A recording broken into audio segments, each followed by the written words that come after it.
All right, number 3, figured I would go ahead and fill it out before I started recording just so it was a little easier for me to draw. So for number 3, the rhombus, the other information we know is that the perimeter is 42. Now technically that'd be 42 units or meters or feet or whatever. All right, here's my shape. So on the left side, I have 4x minus 3. On the inside, I have 4y, y plus 9, and w.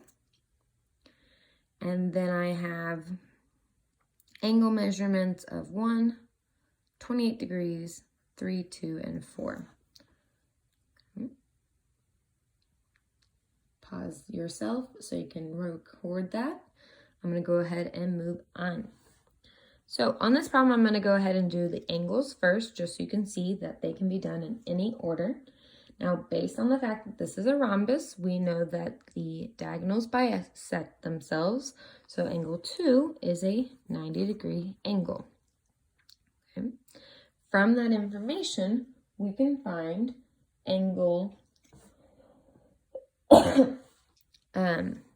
angle 3, because we know this is 90 and that's 28. So angle 3 would be based on that. So 180 minus 90 minus 28 is going to give us a measurement of 62. So angle 3 is 62 degrees. Okay, now in this problem, we talked about bisecting the, the diagonals bisect the angles, okay? So if this is 62 degrees, this is also 62 degrees, but that also means that these both are 62 degrees. So angle 4 is also 62 degrees based on the fact that diagonals bisect the angles. Okay, and then last but not least, number 1, also going off that information, if 28 is on this side and it is bisected because it's a rhombus, then angle 1 would also be 28 degrees. So for the angles, we only had work really for one part of them, part of the angles. The rest was just based on the information of the properties. Now let's look at these variables. Okay, so let's see what we know. So for W, all I know is that that's W. I don't know anything about this side, so I don't know how I'm going to solve for that one yet. For this one, I have 4y and I have y plus 9. So let's go ahead and solve that one. 4y equals y plus 9 because the diagonals are bisecting each other, so therefore they're congruent. Subtract the y, we get 3y equals 9. Divide by 3, and y equals 3. Okay, so it doesn't help me with w yet. Let's look at the x. Now we know this is 4x minus 3. I don't have any other information on the outside, but I do know that the perimeter is 42 units. What else do we know about a rhombus? We know that each of the sides are congruent. So if the whole thing, each side is added up to 52 degrees, how would I solve for the one side? Well, 52 divided by 4 gives me a value of 13. So each side is 13. So therefore I can set 4x minus 3 equal to 13. So I'm going to add my 3 and divide by 4, so x equals 4. Okay, so now we're down to w. How are we going to solve for w? Well, we're actually going to have to throw in some Pythagorean theorem that we have learned before. Because this is a right angle and a right triangle, I can use Pythagorean theorem to solve for w because I don't have any information over here to work with. So just recreating that part of the triangle, that's w, this is 90. Okay, now we said the outsides were all 13, but we can double check that. 4 times 4 is 16, 16 minus 3 is 13. Okay, now I'm not going to want to put 4y for here. I want to put what that actual value is. Well, 4 times 3 is 12. So how am I going to solve for w? Again, Pythagorean theorem. So 12 squared plus w squared equals 13 squared. See if we remember our perfects. If not, you can use your calculator. 144 plus w squared is 169. Subtract the 144. W squared is 25. Take the square root, and w equals 5. Okay, voila. Okay, and we have one more problem, number 4.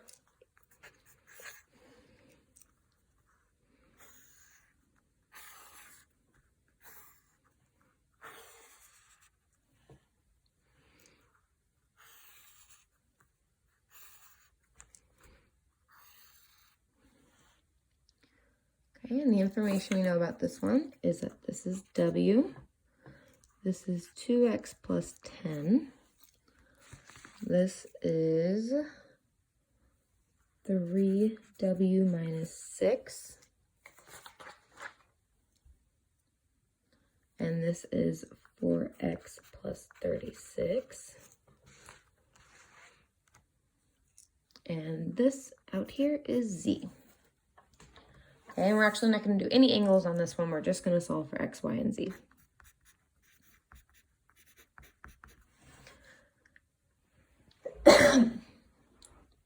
Okay, so this one's going to be a bit trickier because none of the variables match up nicely. So we have our diagonals and we have z, but we don't have any other information.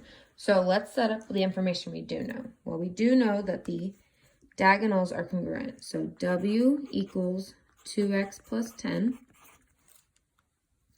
And we know that 3w minus 6 equals 4x plus 36.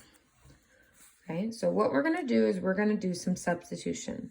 We know that w equals the expression of 2x plus 10. So I'm going to substitute this expression in for w of the other problem. Okay, so that's going to look like 3 times 2x plus 10 minus 6 equals 4x plus 36. So again, we know that w equals this expression. So I'm going to substitute that expression in for w so now that they both have x's. Then I'm going to go ahead and solve. So 3 times 2x, 6x. 3 times 10 is 30. Minus 6 equals 4x plus 36. Combine like terms.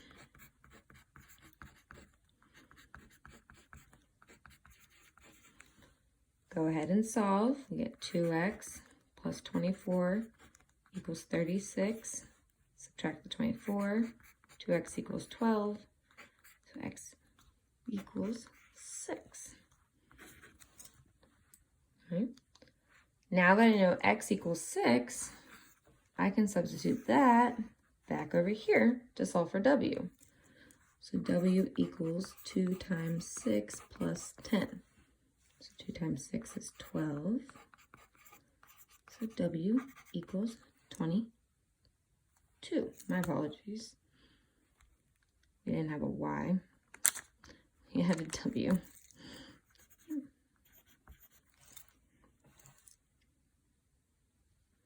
Okay, now how are we going to solve for z? Okay, we're actually going to use Pythagorean theorem again, okay, because it is a rhombus. And we know that this is a 90-degree angle, so I can use Pythagorean theorem.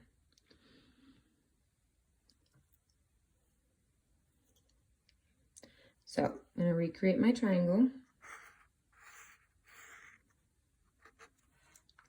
W is 22. Okay. If all sides are congruent, this also could be considered z. Now the question is, what does these equal? Okay, all you have to do is substitute in X or W to solve for that side. So what would that look like? So to find this length, or this length, because they're congruent to each other, we would just substitute in that value. So for example, sorry, I hold down the paper, 4 times 6 plus 36 would be 24 plus 36, so it equals 60. So this side equals 60. Okay, solve for Pythagorean theorem. 22 squared plus 60 squared equals z squared. Okay, you'll want to use a calculator on this. These are definitely larger numbers than we've tested before, which will not happen often, but just happened to happen in this problem. So 484 plus 3600 equals z squared, which added together is 4084. And when you take the square root, z is approximately 63.9. Okay. Now the problem that is similar to this one on the homework, the number is much smaller than these. They just happen to get rather large in this last problem. Okay. Go ahead and good luck. Your homework is only 4 problems, 1 parallelogram, and 3 rhombuses.